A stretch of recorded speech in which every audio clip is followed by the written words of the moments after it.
Welcome to a Foxy Tech Tips tutorial on stopping others from being able to message you and send you game invites on PS4.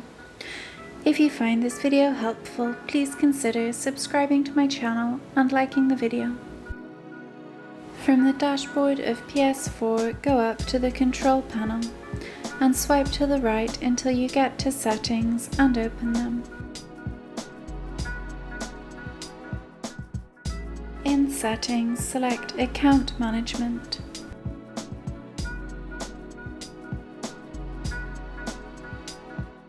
Now click Profile.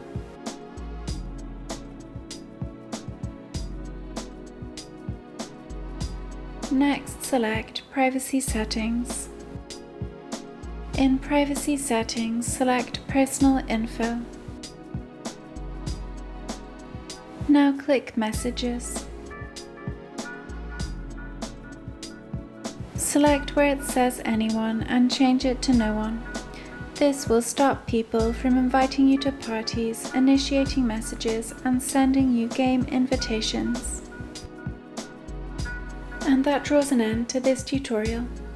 Please like the video if you found it helpful and subscribe to Foxy Tech Tips for more PlayStation tips and tricks.